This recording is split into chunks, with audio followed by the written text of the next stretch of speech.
After the Beatles stopped touring in August 1966, many people believed that that was the end.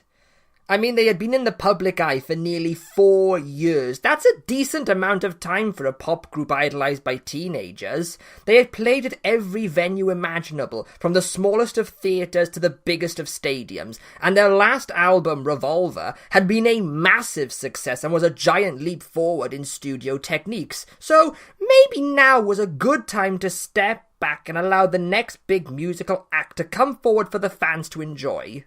But of course, the Beatles had shown no desire to step back, as they were back in the studios of Abbey Road during the Christmas period to work on the annual Christmas album for their fan club and material for a possible 8th album. Almost immediately, people could see changes. John Lennon was wearing glasses in public, their hair was starting to get longer, and all 4 Beatles were sporting a little moustache under their noses. Between November 1966 and January 1967, the Beatles worked on 3 songs. The first of which was John's that he had written while in Spain filming How I Won the War. While under the influence of LSD, John had been reflecting back to his childhood, particularly when he and his old friends Pete Shotton, Nigel Walley and Ivan Vaughan would sneak into the gardens of a Salvation Army children's home called Strawberry Field. One of the new sounds brought to the song was the Mellotron, a sort of early electric keyboard that provided the dreamlike opening sequence. Several takes were made of the song, now called Strawberry Fields Forever, and John asked George Martin and Geoff Emerick of the impossible. He liked the lighter feel at the beginning of Take 7, but he also liked the harder and intense version of Take 26, and asked if they could join the 2 takes together.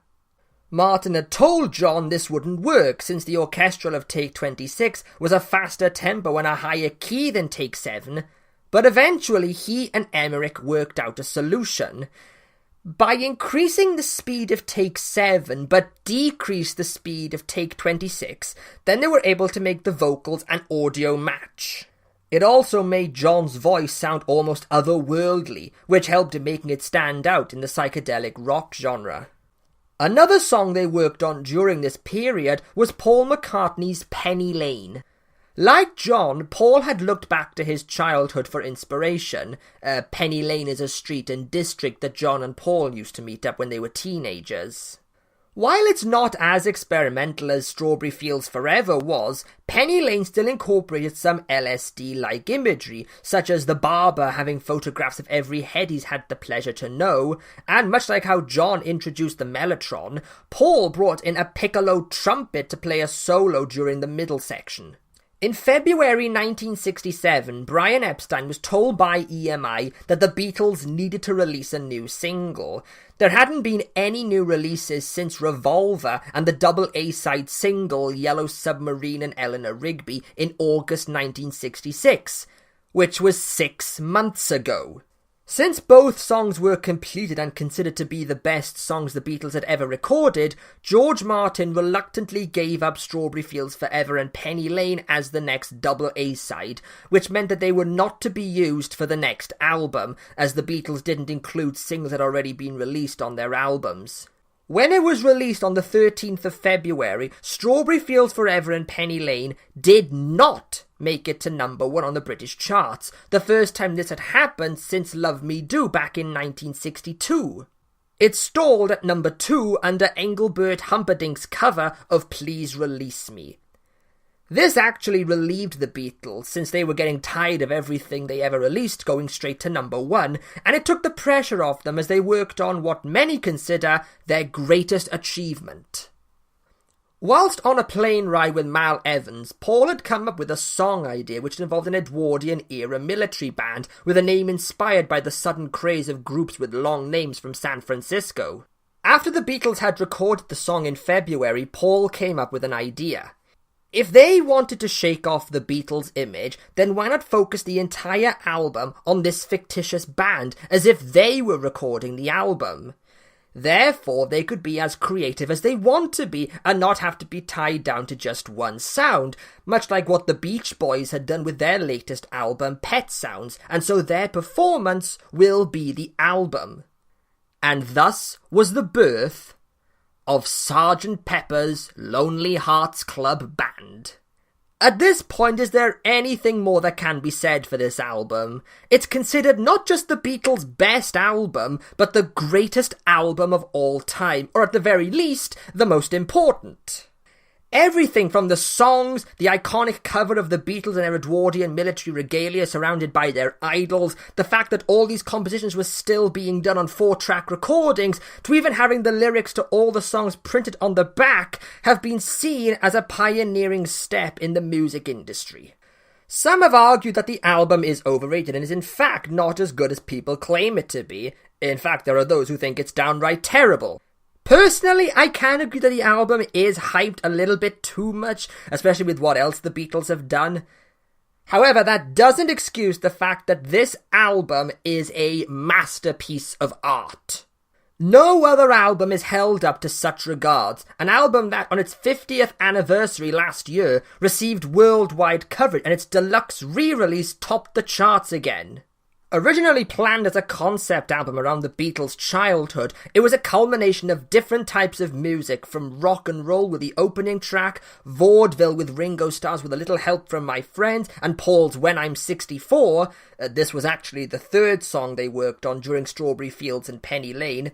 Full psychedelic with John's Lucy in the Sky with Diamonds and Lovely Rita. Indian classical with George Harrison's Within You Without You. And then finally, closing on what is really the Beatles' greatest contribution to music, A Day in the Life, with its swooping melody building to that famous, loud orgasm of sound played by a 40-piece orchestra, building to that final crescendo.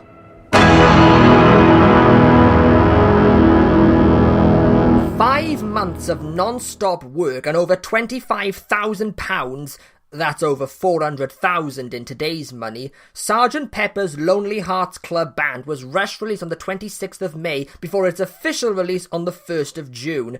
And you better believe it was big.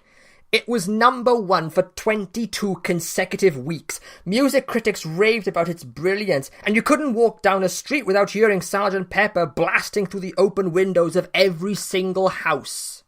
Though the BBC decided to ban some of the songs, like Lucy in the Sky with Diamonds, Fixing a Hole and A Day in the Life, for their drug references and suggestive lyrics.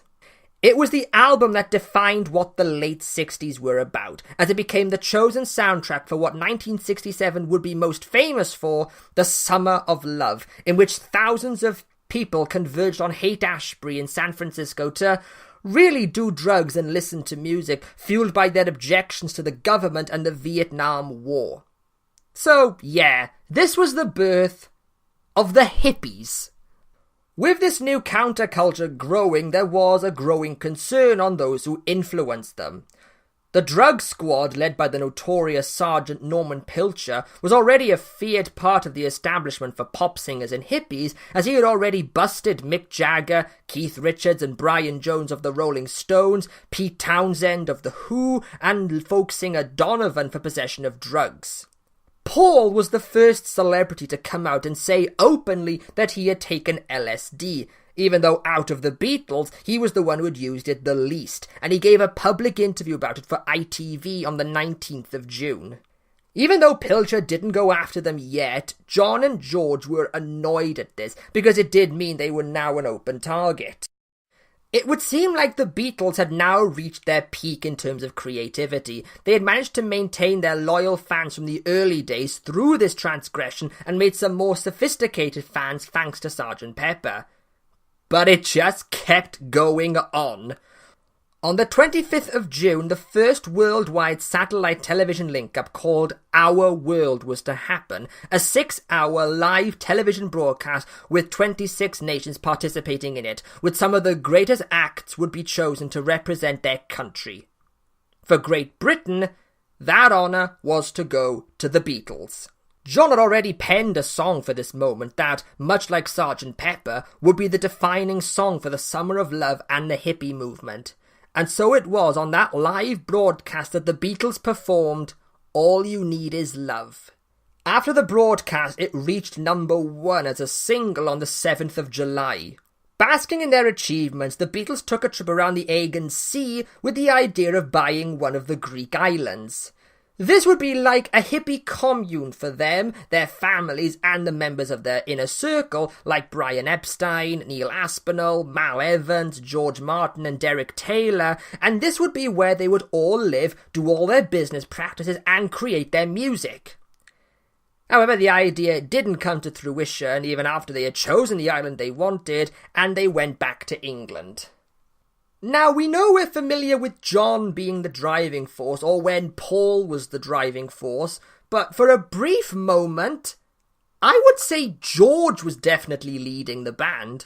He was by now fully embraced with Indian culture and its religion and philosophy, but hadn't found a clear direction to go down yet, especially after he had visited Haight-Ashbury and after seeing all the drugged-out teenagers, deciding that this was not the answer.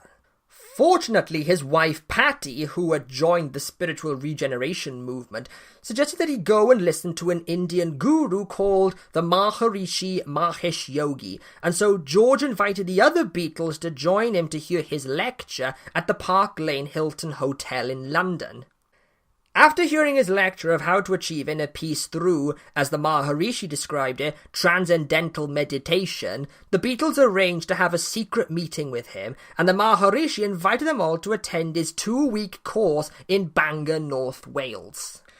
So, on the 25th of August, the Beatles, along with Patty and her sister Jenny, Cynthia Lennon got held back by police thinking she was a crazed fan, and also Mick Jagger and his girlfriend Marianne Faithfull, travelled up to North Wales by train to study transcendental meditation. While the Beatles were on this creative and spiritual high, one man, however, seemed to be spiralling out of control. Brian Epstein was feeling lost. After years of being the manager for the most successful band in the world and arranging all their bookings and meetings, that when they decided to stop touring and spend more time in the studio with George Martin, Epstein was beginning to feel like a spare part that wasn't needed. He couldn't command the respect that had used to have been given to him in the early days when the Beatles were young and naive, and the Beatles realised this.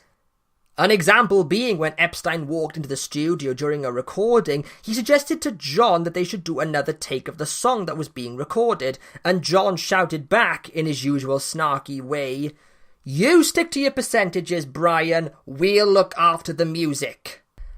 Other parts of Epstein's empire were in turmoil. Mersey Beat, the music publication in Liverpool that helped in promoting the Beatles in the early days, was history, and many of the NEMS talent were no longer in demand.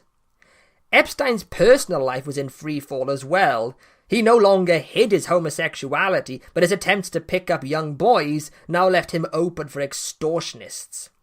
He had also jumped into the drug craze as well, but while it had made the Beatles more creative and inspiring, Epstein's consumption of pills and cocktails was out of unhappiness and made him feel depressed.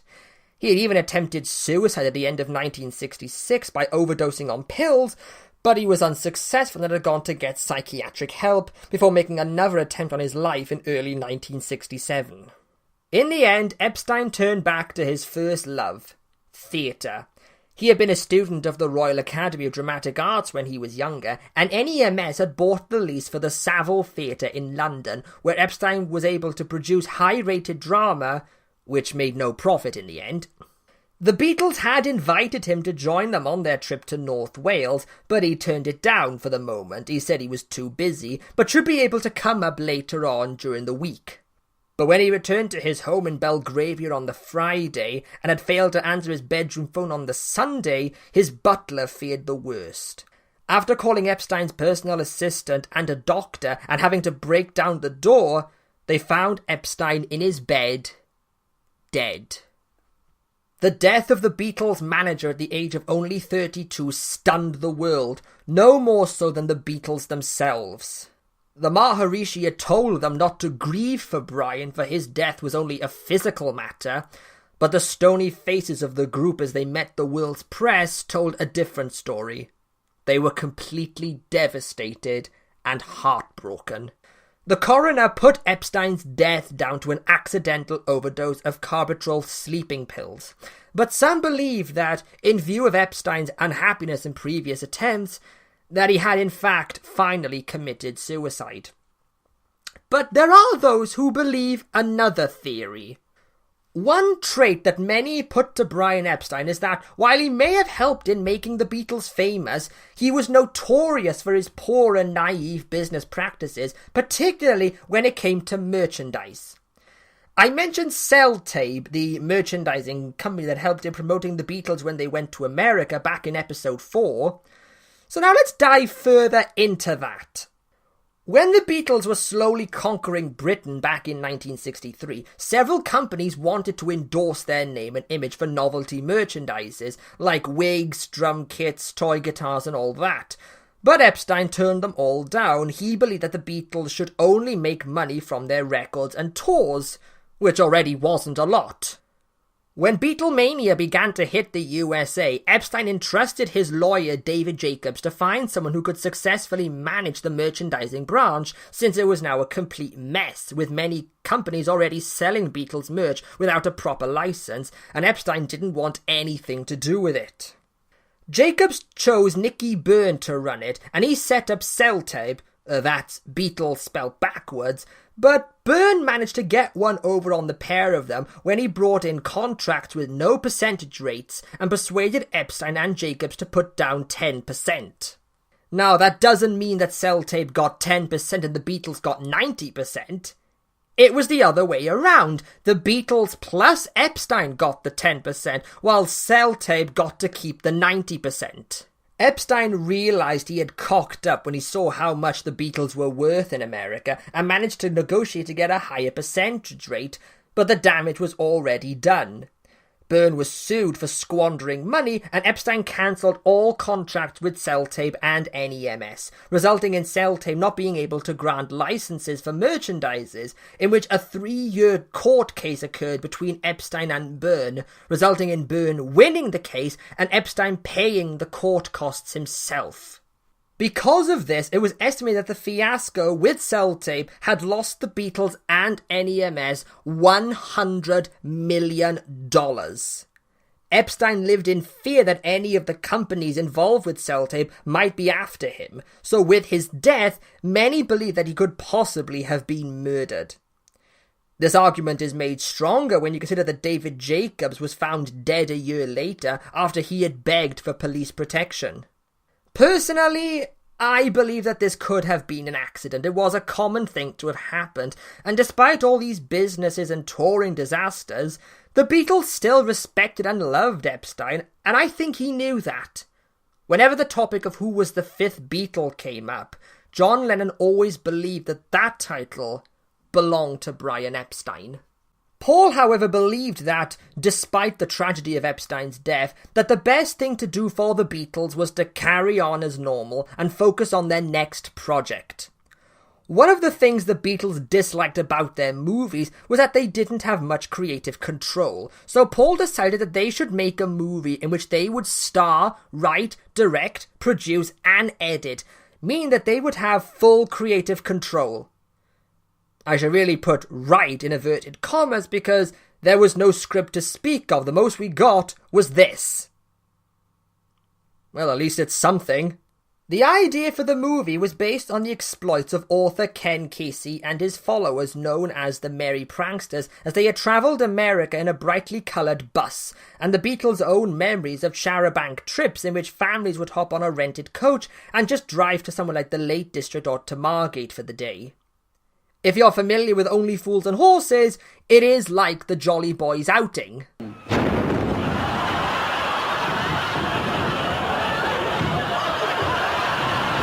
Minus the exploding coach. Paul had already recorded the opening song, Magical Mystery Tour, during the Sgt. Pepper sessions, and it was now a case of getting some songs done and start filming. Many describe Magical Mystery Tour as like what would happen if a bunch of first-year film students were given a budget. And they're right. The Beatles had wanted to use Shepperton Studios for the interior scenes, except studios have to be booked months in advance, so they had to make do with a rented RAF airfield. The coach, which was just full of oddballs from the music hall era of entertainment, caused chaos as it drove up and down the narrow roads of the West Country, causing traffic jams and getting stuck with no clear direction of where they were supposed to be going. It was such a fiasco that the Beatles hadn't even thought about accommodations or food for the cast. When the filming was done, they had over 10 hours worth of material, and instead of 2 weeks as Paul had planned, it took 11 weeks to edit it down to just 1 hour. The songs that were included in the film were released in the UK on the 8th of December as a double EP. If you don't know what an EP is, it's a record that's slightly bigger than a single with an extra song on it. It was released 2 weeks after their 16th single, Hello Goodbye, was topping the charts. In America, Capitol had decided to release Magical Mystery Tour as a full album, with Side A having the songs from the film and Side B having the singles that were released that year. Magical Mystery Tour is perhaps the only Beatles album released in the US that is officially considered canon in the Beatles' discography, though it wouldn't be so until 1987. The critical reception for the songs was lukewarm to just okay. Some believed that stuff like Fool on the Hill and Your Mother Should Know weren't exactly up to the standards the Beatles had set themselves. The one song that everyone agreed on liking was John's I Am the Walrus, a complete psychedelic nonsense song in the style of John's poems he wrote when he was in school, and to basically annoy the people who were starting to analyse their songs for deeper meanings. In fact, John had wanted I Am the Walrus to be the single, but George Martin turned it down to John's disapproval, stating that Hello Goodbye was a more commercial song, so it had to do as the B-side. Frankly, I agree with John, since Hello Goodbye is honestly my least favourite single. In fact, it's probably one of my least favourite Beatles songs. But if the reception to the songs seems disappointing, that's nothing to what people thought of the film. The Beatles had presented the film to the BBC, and it was broadcast on Boxing Day on BBC One. But this was 1967, and BBC One was still broadcasting in black and white, so all the colour of Magical Mystery Tour was completely lost. The critics and the general audience slammed the film, calling it blatant rubbish and the worst thing to be paying your TV licence for. It was so low that Paul had to do a Lennon and publicly apologise for it, saying that they had goofed. Nowadays, Magical Mystery Tour isn't as looked down as much as it was then. It may not make sense, and it is drenched in psychedelia, but people see it as a charming Beatles home movie. I guess it was just a case of after 5 years of being at the top and pushing the boundaries of music, the people were just waiting for an opportunity to take the Beatles down a peg, and Magical Mystery Tour was that excuse. So, overall, 1967 started with the Beatles' high point and ended with a low point. But maybe they can change things around, which we'll find out in the next episode, The Rotting